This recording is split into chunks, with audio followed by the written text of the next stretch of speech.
A história que eu vou te contar agora pode parecer assustadora, mas para mim nada é mais assustador do que uma pessoa que não acredita na verdade. Você não faz ideia de quão sortudas nós somos.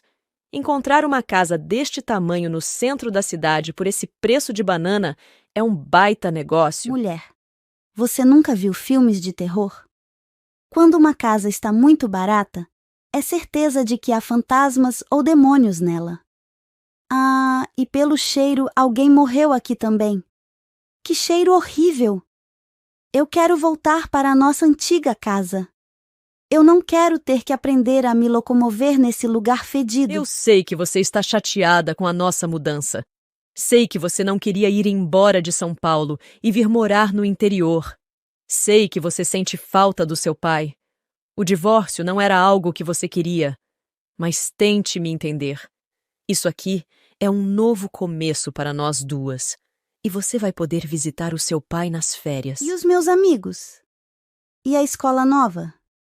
Sabe como é difícil para mim ter que explicar que sou cega 1 milhão de vezes para pessoas novas? E agora vou ter que fazer novos amigos e ter que supervisionar os professores para ver se eles são competentes o bastante para me ensinar. Principalmente matemática e química. Não seja tão rígida com os professores e nem com as pessoas. É uma questão de tempo. Garanto que logo vai se enturmar. E eu conheci a escola nova e os professores são todos ótimos. Vai ser bom para você morar no interior. Vai ver a diferença que é morar aqui com São Paulo. Agora me ajude a limpar tudo antes que anoiteça.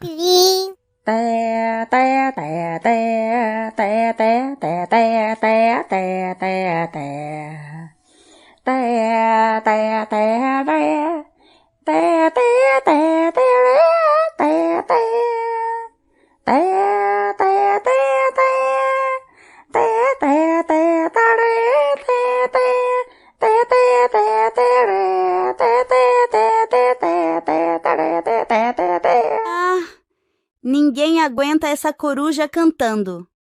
O que você acha disso, Marie Curie? Essa casa é horrível, né? Pelo menos conseguimos limpar tudo. Estou exausta. Está na hora de dormir, mas estou orgulhosa do trabalho que fizemos hoje aqui na casa. Obrigada, Marcia, por estar disposta a me entender. Me separar do seu pai não foi fácil. Mas quando você for adulta, talvez você entenda melhor as coisas. Eu espero mesmo que com o tempo você possa ser feliz nessa cidade e principalmente nessa casa. Não posso negar.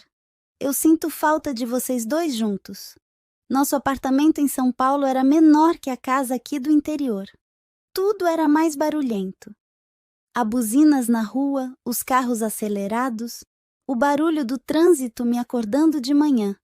Os vizinhos barulhentos e os xingamentos constantes. Tudo isso era pequeno perto dos sons de risada e de conversas alegres que invadiam o nosso apartamento no final do dia, quando o papai chegava do trabalho animado e esbaforido. Você ria demais com ele. E eu também ria. Nosso pequeno lar era cheio de barulhos alegres e cheiro de flores diversas como orquídeas, rosas e margaridas. Papai é biólogo, amante da natureza, e você professora de química e defensora ambiental, assim como ele. Eu não entendo como aquele lar feliz se transformou nessa casa fedida e silenciosa.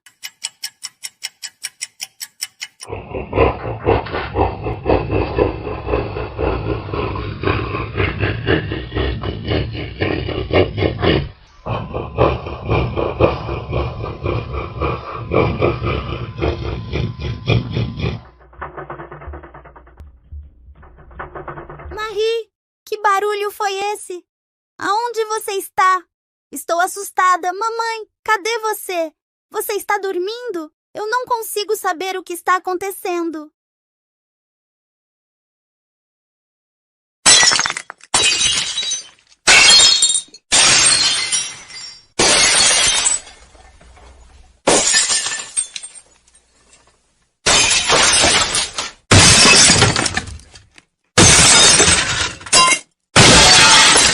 Meu Deus!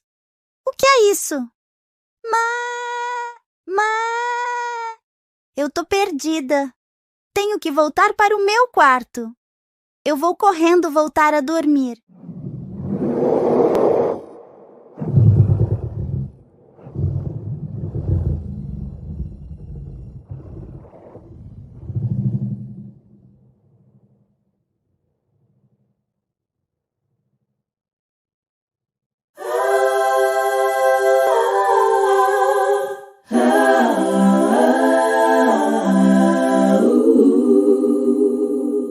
Bom dia, mamãe. Você dormiu bem? Não escutou nada, não? Bom dia, querida. Dormi sim. Acordei plena hoje. Estou tão animada para começar no emprego novo. E você dormiu bem? Eu não quero parecer uma criança chorona, mas eu ouvi alguns barulhos estranhos à noite. Parecia que tinha alguém aqui. Eu fiquei a noite inteira com medo. E posso jurar que ouvi algo, ou alguém sei lá, algo dizendo, Lady A K. casa é nova. Você ainda não conhece todo o espaço. Não está familiarizada com tudo. É normal ter medo do desconhecido. E provavelmente você estava sonhando. Eu não ouvi absolutamente nada. Você não ouviu nada? Nem o barulho de vidro se quebrando? A Marie ficou tão assustada, pobrezinha. Não ouvi nada. Como eu disse, você provavelmente devia estar dormindo. Tenho um dia cheio hoje, amor. Vou levar você para a escola, ok? Oi, você precisa de ajuda? Acho que você precisa de ajuda, né? Sou deficiente, não inválida. Era só você ter dado as coordenadas, sabe? Tipo, siga reto e vire à esquerda. Mas eu pensei... Não preciso da sua pena. Não tive pena de você, eu só... quer saber? Eu tentei ser legal e não recebo nenhum obrigado. Tchau, chata. A escola foi um horror. A diretora da escola me recepcionou e o meu dia finalmente começou. Tive que conversar com todos os professores sobre as atividades. Expliquei para eles se seria possível falar em voz alta o que eles escreviam na lousa, bem como sempre sinalizar verbalmente algo que fosse importante para a minha aprendizagem. Eu solicitei o material em braille e pedi para usar o gravador de áudio em todas as aulas, para que isso posteriormente servisse como material de estudo, já que os meus pais e a escola não tinham uma máquina de escrever em braille. Eu disse também que iria solicitar um professor de atendimento especializado. Eu particularmente não gostava da ideia de ter alguém do meu lado em todas as aulas, mas eu compreendia a importância daquilo. Se não cobrarmos um professor só para você, o governo infelizmente nunca vai dar. Os meus pais viviam dizendo. E sendo assim, eu sempre tive um professor ou uma professora de AE do meu lado. De alguns eu virava amiga e ganhava uma certa intimidade. De outros, o relacionamento era totalmente profissional. De qualquer maneira, sempre tive uma boa relação com esses professores e eles sempre me ajudaram muito, principalmente em disciplinas ligadas à ciência e à matemática. Eu teria sérios problemas nessas disciplinas se não fosse o atendimento educacional especializado, e ter a companhia deles era uma forma também de não me sentir sozinha nas aulas. Não que eu tivesse dificuldade em fazer amigos, eu era boa nisso e ainda conversava com alguns colegas de São Paulo, mas a maioria dessas pessoas eu conhecia desde pequena, de uma época em que eu enxergava. Era difícil no começo me aproximar dos grupinhos escolares e agora havia um desafio maior, eu estava indo para o primeiro ano do ensino médio. Os círculos de amizade já estavam fechados, todo mundo já se conhecia. Mas eu não desistiria. Precisava de amigos para manter a minha saúde mental. No intervalo, a inspetora de alunos ficou o tempo inteiro perguntando se eu precisava de algo. Eu conseguia perceber alguns reflexos, então percebi que ela estava de olho em mim. Mas os meus reflexos não me alertaram quando um garoto se sentou na mesa onde eu estava lanchando.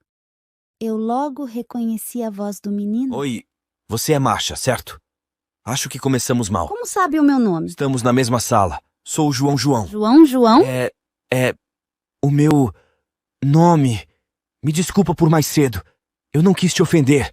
Você estudava onde? Eu morava em São Paulo, mas os meus pais se separaram e a minha mãe conseguiu um emprego em uma faculdade daqui da cidade. Ela é química, sabe? Nossa, sinto muito pelos seus pais. Se quiser, posso te levar em um tour pela cidade. Não tem muito o que ver, mas é um lugar bacana de se morar. Posso te apresentar meus amigos também. Prometo que eles são legais. Me desculpa perguntar, mas como é que você ficou? Cega! Eu enxerguei até os meus 10 anos. Conheço as cores, conheço o rosto dos meus pais.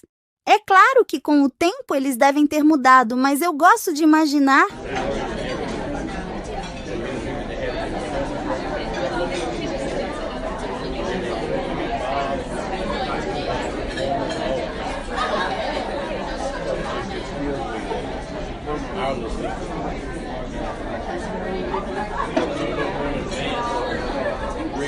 E aí, galera, tudo bem?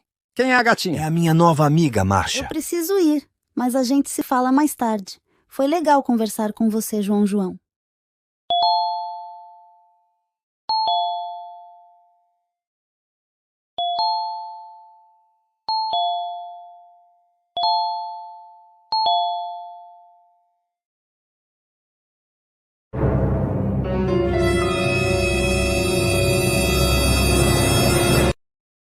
Como foi o primeiro dia, querida? Foi legal, mas os professores...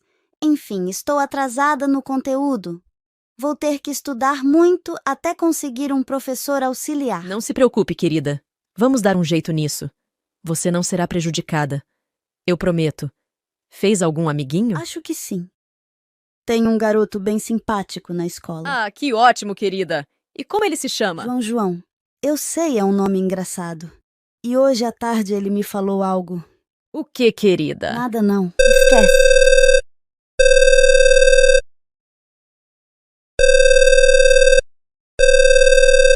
Oi, João. Sou eu, Marcia. Queria falar com você sobre a minha casa. Não consegui responder a sua mensagem. Ah, sim. A casa. Bem, sua casa é bem famosa. Parece bem que diz a lenda que as pessoas são engolidas pela casa. Engolidas? Como assim? É muito estranho. Marcia, as pessoas somem dentro da casa. No ano passado, um rapaz sumiu. A mãe dele disse que ele não tinha saído, que ele estava no quarto, que ela tinha certeza que ele estava lá, e então não estava mais. Puf, sumiu. Como uma pessoa some dentro da própria casa. Deve ter alguma explicação. Uma coisa é um caso isolado. Porém, toda vez que alguém se muda para lá, alguém some. Desaparece, como se fosse mágica. Toma cuidado. Você não ouviu ou sentiu algo estranho? Ouvi sim. Ouvi algo terrível. Promete que vai se cuidar? Qualquer coisa, qualquer sinal de perigo, por favor, me ligue. Obrigada. Prometo que vou sim ligar. Você mora aí? Você precisa ir embora, menina. Você corre perigo. Perigo? Por quê? Quem é você? Você é cega? Você não respondeu a minha pergunta. Você não pode continuar nessa casa. Ele vai pegar você assim como ele fez com o meu Pedro. Ele quem? O rei dos tolos.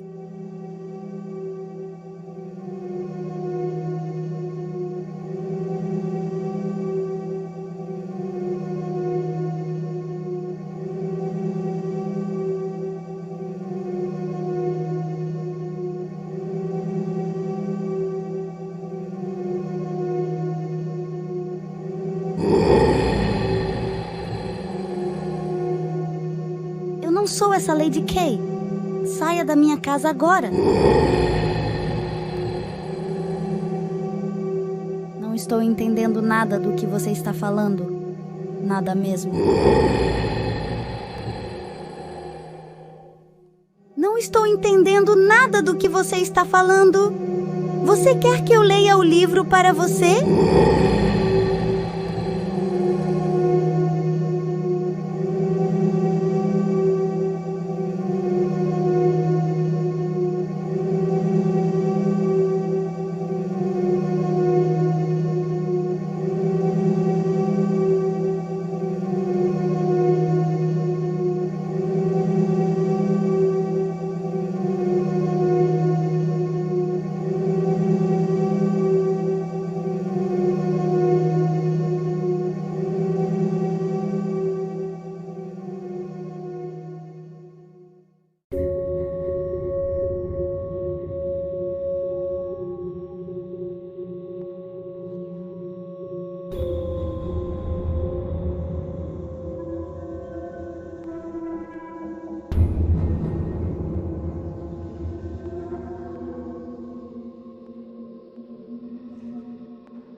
Me tira daqui!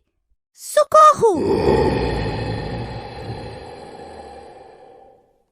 A resposta é o livro? Ok, eu vou ler para você. Resolvi escrever este livro e imprimir ele em braille para que você possa lê-lo. É muito importante ler ele em voz alta. Ele não gosta. Ele não gosta de nenhum tipo de conhecimento científico. Qualquer sinal de conhecimento, ele se irrita. Este lugar é frágil ao conhecimento. É um lugar para os tolos. O jeito como ele os manipula e os molda. A única coisa capaz de salvar um tolo é o conhecimento. Portanto, este livro pode salvá-los, mas não basta ler o livro. É necessário a compreensão absoluta e entender a diferença que este conhecimento age em suas vidas. Espero que vocês o compreendam. Essa é a única arma capaz de derrotá-lo. Portanto, é essa arma que deixo para vocês. A usem com sabedoria. Eu me apaixonei pela química. É uma ciência espetacular. Ela estuda a transformação da matéria. Em quase tudo vejo a química. Na comida, no cheiro, no ar, em nosso corpo, ela está presente. É como um deus da ciência. É onipresente, difícil se livrar da química. Em tudo há química, até mesmo naquela paixão ardente. Nos sentimentos mais conflituosos, no amor e no ódio, a química está lá. Por isso, quando ouço alguém dizer que um produto não tem química, sinto que estou sendo enganada. O natural que as pessoas chamam, a natureza, tem química. Todo o processo de fotossíntese envolve a química. A química está presente na natureza. Ela não é a vilã. É necessário compreender isso. Somos nós que manipulamos a ciência de acordo com os nossos interesses. E a humanidade tem interesses controversos, devemos admitir. Ora, use a ciência para o bem, para a realização de remédios, tratamentos modernos na medicina, por exemplo. Mas ora, use a ciência para suprir suas ambições, sem pensar nas consequências, excluindo as massas das grandes decisões, como a elaboração de bombas atômicas, uso de armas em guerras e por aí vai. Tudo isso tem uma consequência. A natureza nos mostra isso. Está cada vez mais frágil. A ciência tem um grande impacto na vida das pessoas. Ela influencia na tecnologia, no meio ambiente e, por fim, na sociedade. É um ciclo em que cada um deles tem influência sobre o outro. Por isso, é importante compreender o poder da ciência, da química, do que eu vou lhe contar agora. É minha história. Talvez ela ajude vocês a se salvarem, mas principalmente talvez ela me salve. Meu interesse pela química começou quando eu era pequena e solitária. Louis Pasteur disse uma vez: quando eu vejo uma criança, ela inspira-me dois sentimentos: ternura pelo que é e respeito pelo que pode vir a ser. Eu fui uma criança com ternura, livre e sensata. Perdi traços disso à medida em que eu crescia. Tornei-me uma pessoa gananciosa e vazia. Meus sonhos de menina evaporaram. Virei essa pessoa. Não tenho orgulho de quem eu sou. Eu penso que o pior erro de um ser humano é deixar a criança que um dia foi crescer.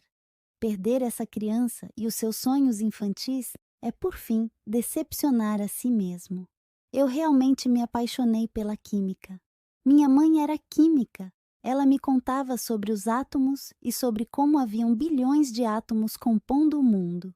Então minha mãe me disse tranquilamente que nós mulheres podíamos fazer grandes coisas.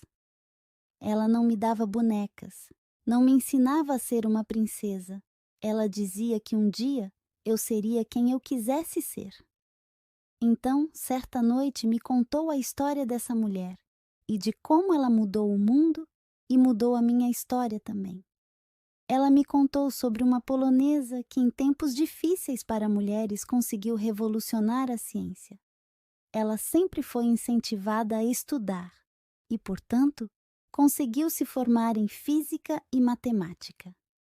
Naquela época, a academia era dominada por homens E essa mulher conseguiu duas grandes conquistas para o nosso sexo. Conseguiu entrar em uma universidade e conseguiu concluir duas faculdades em cursos dominados por homens. Se apaixonou por Pierre, de quem usou o sobrenome. Ele era mais velho, mais experiente, mais respeitado pelos outros cientistas. Os dois logo tiveram duas filhas, Irene, que herdou a paixão pela ciência dos pais, e Eve. A nossa menina se arriscou mais uma vez. Ela era muito corajosa, começou um doutorado, e para isso decidiu que ia estudar sobre a radiação emitida pelo urânio, descoberta que inicialmente havia sido de Henri Becquerel, mas que não havia sido tão levada a sério nem mesmo pelo próprio. Pierre auxiliou sua esposa no início de sua pesquisa, que foi realizada em um porão da universidade. A garota corajosa descobriu que certos elementos químicos emitem uma radiação mais intensa que outros, como o tório e o urânio, e logo ela descobriu dois elementos ainda mais radioativos, polônio e o rádio. E com os seus estudos sobre radioatividade, ela e o seu marido ganharam um prêmio Nobel. Posteriormente, ela ganhou novamente o prêmio. O nome da menina corajosa da história é Marie Curie. Sua história me encantou tanto que eu batizei anos mais tarde a minha coelha com o seu nome. Marie Curie morreu por ficar muito tempo exposta à radiação. Seus experimentos e seu constante contato com elementos radioativos lhe custaram caro. Mas você deve estar se perguntando o que torna esses elementos tão fatais? Por que eles são capazes de matar assim? Primeiro você deve se lembrar que toda matéria é constituída de átomos. Os átomos fascinam desde sempre a humanidade. Os antigos filósofos gregos já falavam sobre os átomos. Tales de Mileto foi um desses filósofos que mais se aprofundou no assunto. Posteriormente, dizem que foi Empédocles quem primeiro afirmou que a matéria era composta por 4 elementos. E estes 4 elementos eram água, terra, ar e fogo. Em contrapartida, Aristóteles propôs a ideia de um elemento celestial, o éter, que entraria então como um 5º elemento.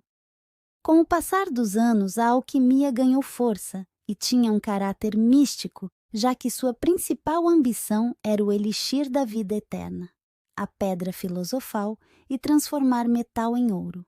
Sei o que você deve estar pensando agora.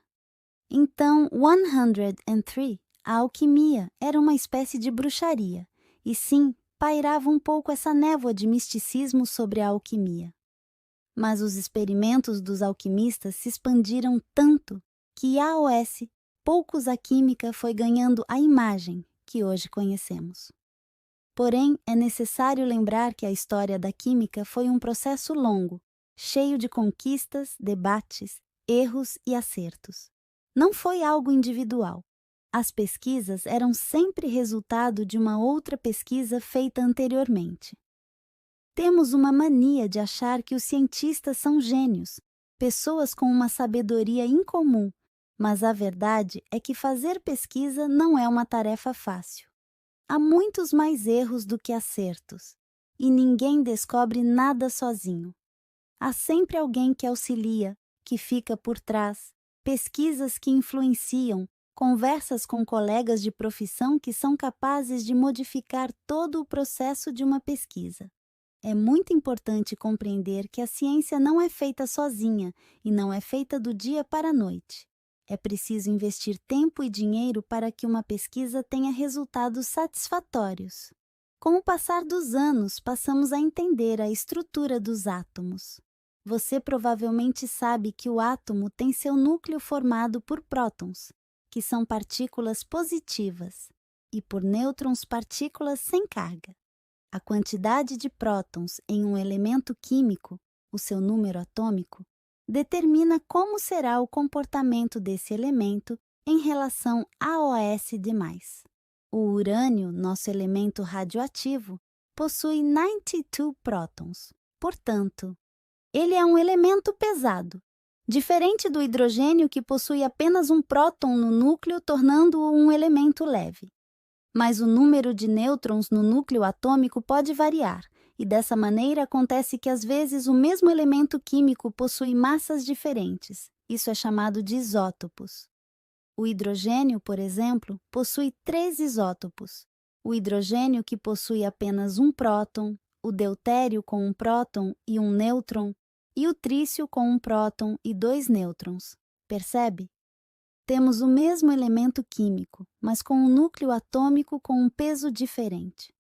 O urânio também possui seus isótopos, e elementos pesados como ele também são radioativos. O que acontece é que esses elementos são pesados, pois possuem muitos prótons, e, portanto, eles acabam tendo muita energia. Devido ao excesso de partículas, como é necessário se estabilizar, esses elementos acabam emitindo partículas que podem ser emitidas ou em forma de radiação alfa e beta, ou em forma de ondas eletromagnéticas, radiação gama. Calma, que eu explico cada uma dessas radiações, pois imagino que você deve estar boiando. Na radiação alfa, as partículas emitidas são 2 prótons e 2 nêutrons. Quando se tem um excesso de nêutrons em relação a os prótons em um núcleo, a partícula emitida é um elétron, uma partícula negativa, chamada de beta negativo. Essa partícula é resultado da conversão de nêutrons em prótons. Porém, quando se tem mais prótons do que nêutrons em excesso, a partícula emitida é o beta positivo. O pósitron, partícula que é resultado da conversão de prótons em nêutrons. Já a radiação gama ocasionalmente acontece após a emissão de uma radiação alfa ou beta. Ela irá ocorrer quando, mesmo após a emissão de partículas, o núcleo ainda não conseguir se estabilizar. Dessa maneira, ele emite ondas eletromagnéticas a fim de se estabilizar. Você talvez esteja se perguntando novamente sobre a diferença entre onda e partícula. De uma maneira muito simples, as partículas possuem massa e sua velocidade irá depender da quantidade de energia em que foi emitida. Já as ondas eletromagnéticas não possuem massa e são perturbações no espaço e se propagam pelo mesmo com uma velocidade de 300.000 km por segundo. Em resumo, um núcleo com excesso de prótons ou nêutrons vai tentar se estabilizar emitindo partículas. Nessa tentativa de se estabilizar o número de prótons, irá ser alterado o que faz o elemento se transmutar em outro elemento que possui características químicas diferentes. Na química, isso é chamado de decaimento radioativo, ou seja, ocorre uma diminuição na massa e na sua atividade como elemento radioativo. O tempo em que um elemento tem sua atividade reduzida pela metade é chamado então de meia-vida. Alguns elementos radioativos, mesmo depois da transmutação, ainda não conseguem se estabilizar. Portanto, estes elementos continuam emitindo partículas e se transformando até enfim se estabilizar. Essa sequência de transmutação são chamadas de famílias radioativas, pois a cada vez que o núcleo emite uma partícula e se transmuta, ele vai conseguindo se manter um pouco mais estável. Nossa, se essa Lady Kay for eu, preciso dizer que sou muito inteligente. Tem que continuar. Sua voz está diferente, Bo. Eu preciso de respostas. E apesar de eu realmente adorar química, já que a minha mãe é química, e eu cresci lendo sobre essas coisas, eu preciso de respostas. E este livro só está me dando ainda mais perguntas. Precisa ler para encontrar respostas. Não entendo como elementos radioativos vão nos tirar daqui. Pois eu entendo cada vez mais. Você é humano assim como eu. Sim. Mas você não parecia ser humano quando me trouxe aqui. O conhecimento transforma. O que houve com você? E por que você ficou assim e eu não? Ele me trouxe para cá. Quem te trouxe para cá? A Lady K cita esse estranho no livro. E eu acho que o ouvi. Você fica assustado toda vez que o ouve. O Rei dos Tolos. Rei dos Tolos? Quem é ele? Ler para saber. Ok, tá bom, né? Quantos anos você tem? 25, posso perguntar. Por que você é cega? Eu fiquei doente. Minha cegueira foi adquirida. Então eu conheço as cores, conheço o rosto dos meus pais. Ben deve ter mudado um pouco, mas acho que não muito. Você não vê nada mesmo? Eu vejo alguns reflexos, mas é tudo um borrão. Então não me faz muita diferença. Mas por que tanto interesse nisso agora? Eu espiei a continuação do livro e ela fala sobre isso. Eu tinha 10 anos quando fiquei doente. Eu já tinha baixa visão. E no fundo, eu já esperava que um dia tudo fosse embora de uma vez. Os médicos sempre alertavam a minha família que com o tempo eu ficaria cega.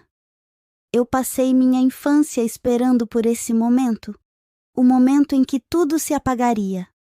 Então, eu me pegava observando tudo, olhando para os rostos dos meus pais, querendo guardar cada detalhe, tirando uma fotografia mental de tudo. Eu me pegava olhando para as estrelas, para o nascer do dia, para o céu azul. Eu queria guardar em mim todas as cores, me lembrar daqueles momentos que para muitos era algo tão simples e que para mim era absolutamente tudo. Quando a visão se foi, eu precisei me agarrar nos meus outros sentidos para conseguir viver em um mundo tão visual. Não, os meus sentidos não ficaram mais aguçados. Não ganhei uma super audição, um super tato. Tudo continuou igual. As pessoas acham que só porque eu sou cega, os meus sentidos são supersônicos. A diferença é que eu precisei me apoiar nesses demais sentidos para conseguir me locomover, para me comunicar, para entender o mundo. Quando eu acordei pela primeira vez sem enxergar nada, foi o olfato quem me acalmou. Eu abri os meus olhos e eu não via nada, mas eu senti o perfume da minha mãe. Era doce, muito doce. Logo espirrei. Eu sempre espirrava quando sentia aquele cheiro. Também senti o cheiro do meu pai. Um suor misturado com perfume amadeirado. Os homens têm essa mania de usar perfumes amadeirados e as mulheres perfumes doces. Logo eu consegui distinguir as fragrâncias, as nuances, e todas as vezes que as pessoas que eu amava trocavam de perfume. Eu refazia esse processo, mas também fui percebendo cheiros naturais. Toda pessoa tinha um próprio cheiro, algo dela. Outros perfumes foram me agradando mais que outros. O perfume da comida era e é ainda hoje o meu favorito. O cheiro da natureza, das flores, das ruas, da multidão. A cegueira não me fez ter um super olfato, mas me fez prestar atenção ao cheiro das coisas. E eu era grata por aquilo. Perdemos o diferente. Os elementos químicos são diferentes também. E suas ligações dizem muita coisa sobre essas diferenças. Sim. Incrível como todas as relações possuem interesses. Os elementos nos mostram isso. Eles se ligam a fim de se estabilizar, uma relação com benefícios. E alguns roubam de outros esses benefícios. Sim, e existem aqueles que são suficientes sozinhos. Eles definitivamente não precisam de ninguém. Mas ao contrário dos gases nobres, o ser humano necessita de outro, seja para se estabilizar ou apenas para lhe fazer companhia. O mundo enfrentou 2 grandes guerras, mas a Segunda Guerra teve um impacto gigante na ciência, por conta de pesquisas sobre a energia nuclear. As bombas atômicas jogadas em Hiroshima e Nagasaki derivam de um processo chamado fissão nuclear. Nesse processo, o átomo é forçado, quando se insere um nêutron em seu núcleo, a se dividir em 2 átomos mais estáveis, o que libera muita energia. Outro processo muito confundido com esse é o de fusão nuclear, que é quando 2 átomos se fundem e formam um novo átomo mais pesado, o que libera também muita energia. Quando eu disse que a ciência influencia a sociedade, eu não menti. Viu? A fissão nuclear foi utilizada para a criação de bombas atômicas, mudando para sempre o destino da humanidade. A ciência influencia poderosamente a sociedade, mas vale lembrar que somos nós quem manipulamos a ciência. A ciência se dá naturalmente, mas o ser humano a estuda e aplica na sociedade. Interessante que a grande maioria das pessoas não fazem ideia da influência que a ciência tem em suas vidas e de como elas deixam nas mãos das autoridades as decisões importantes relacionadas a ela. O governo americano não perguntou para a população sobre as bombas. Será que a população aprovaria milhões de japoneses inocentes mortos só para causar medo no exército inimigo? Tenho minhas dúvidas em relação a isso. Será que as pessoas aprovariam tantas outras coisas? Mas o problema é que a população quase nunca é consultada. E as pessoas quase nunca questionam isso. Falta conhecimento para as pessoas. Muitas delas não são ignorantes porque querem, mas sim porque o sistema quer que elas sejam ignorantes. Os danos das bombas atômicas no Japão duram até hoje. A radiação se espalha e demora anos para conseguir reparar o dano, e às vezes esse dano nunca é reparado, pois muitas vidas se perdem no caminho. Marie Curie morreu por causa da radiação. Ela não sabia na época o perigo que era mexer com elementos radioativos. Agora que entendemos como esses elementos são, podemos conversar sobre como eles reagem no nosso organismo. Toda radiação irá interagir com o nosso corpo ou com qualquer outro objeto que estiver em seu caminho. O que irá influenciar a gravidade é a maneira como essa interação irá ocorrer e o tipo de energia que ela irá mandar para o indivíduo, e dessa forma lhe causar ou não algum dano biológico. Fatores como o tempo de exposição à radiação e a dose são de extrema importância. Tanto a radiação alfa, beta e gama possuem energia suficiente capaz de apanhar elétrons de átomos e moléculas da matéria. Essas radiações podem ser chamadas também de radiação ionizante e podem causar danos ao ser humano como queimaduras, mutações genéticas e o surgimento de doenças como o câncer. Mas nem toda a radiação é ruim para o nosso organismo. A radioterapia, por exemplo, usa radiações ionizantes para combater o câncer, mas é claro que é uma radiação com uma energia menor e bem controlada. Eu sei que você está se perguntando o porquê disso tudo. Por que você está escrevendo sobre isso? Porque aconteceu comigo. Aconteceu com todos nós. Uma usina nuclear se instalou na cidade quando eu fiz 15 anos. Ela chegou de mansinho sem ninguém da população comentar ou falar. Parecia ser um bom negócio. Ela iria gerar emprego, movimentar a economia da cidade. Parecia seguro. Eles diziam que era seguro. Mas depois de 10 anos, não era mais seguro. O vazamento ocorreu na calada da noite.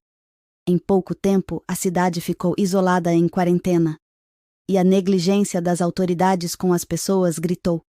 A cidade inteira ficou isolada. Virou uma cidade fantasma. E as pessoas morreram. Os efeitos da radiação na população foram devastadores. O circo estava armado. E o mundo inteiro estava em cima de nós. E a culpa também era minha. Eu entrei para a política achando que mudaria o mundo. Mudei sim, mas não do jeito que eu esperava. Como prefeita da cidade, eu deixei que a usina optasse por opções mais baratas, que a vigilância ignorasse alguns problemas. Eu deixei que tudo isso acontecesse. A culpa era minha, ignorei as pessoas. Ignorei meus eleitores, ignorei o poder das pessoas sobre a ciência e sobre o poder dela sobre a sociedade. Então, eu percebi que essa era a minha única chance, a casa mal assombrada da minha infância. Eu pesquisei sobre a casa, sobre as pessoas que sumiram nela. Ela é um portal que ultrapassa o espaço e o tempo. Em minhas pesquisas, descobri que as pessoas que sumiram na casa tinham pensamentos controversos em relação à ciência. Eu descobri uma lenda a respeito do Rei dos Tolos, uma entidade, monstro, que sequestra pessoas que são contra a ciência, pessoas que não aceitam a ciência, mesmo conhecendo ela, não são pessoas que não tiveram oportunidade de conhecer a ciência, mas sim pessoas que a conhecem bem. Então, para sair do reino do rei dos tolos, é necessário aceitar o conhecimento. Por isso, fui até a minha antiga casa no meio da madrugada. Esperei os barulhos. Esperei e ele apareceu. Ouvi sons. Foi assim que conheci Bo. Ele é um dos poucos que consegue sair do reino dos tolos. Ele quer sair de lá. E quando se há vontade de aprender, a pessoa não se perde. Demorei dias para explicar para ele, mas acho que ele entendeu. Se você estiver lendo esse livro, é porque minha teoria estava certa. Eu preciso que você nos salve com o conhecimento. Eu preciso que você me salve. Então você conheceu a minha versão do futuro? Sim, era difícil me comunicar com ela. Eu não entendia, mas ela foi insistente e havia algo dentro de mim que dizia que eu precisava escutá-la. Você já está se comunicando melhor. Quando alguém vem para o reino dos tolos, essa pessoa se transforma em um tolo. Sua aparência muda, sua essência muda. Ela se torna alguém alheio ao conhecimento, à verdade. Eu não entendia você, pois você fala a língua do conhecimento e eu a língua dos tolos. Quando te encontrei naquela noite, sua versão do futuro, você me chamou. Você sentiu minha presença e me chamou. Despertou algo em mim, uma vontade de aprender também. E agora eu percebo o quão tolo eu fui, por escolha minha, pois os verdadeiros tolos conhecem a verdade, mas insistem em duvidar. Me desculpa por ter trazido você para cá, mas foi o único jeito que encontrei para você me escutar de verdade. Eu te escondi durante dias. Os outros sabem que você está aqui. Ele sabe também. Precisamos ir.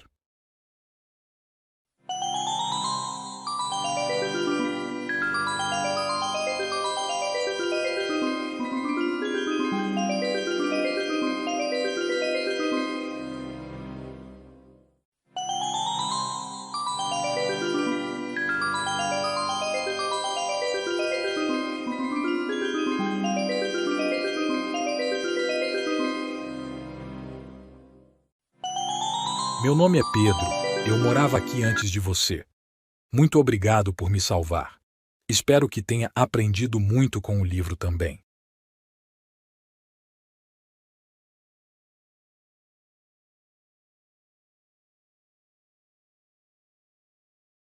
Você teve uma noite agitada. E você é muito boa em química. Conversou com a sua mãe sobre o que aconteceu? Não conversei com ela, mas talvez um dia eu conte. Meu pai vem me visitar esse fim de semana. Talvez ele se acerte com a minha mãe. Os dois voltaram a ser amigos. Mas de qualquer maneira, não posso me esquecer do livro, das coisas que vivi.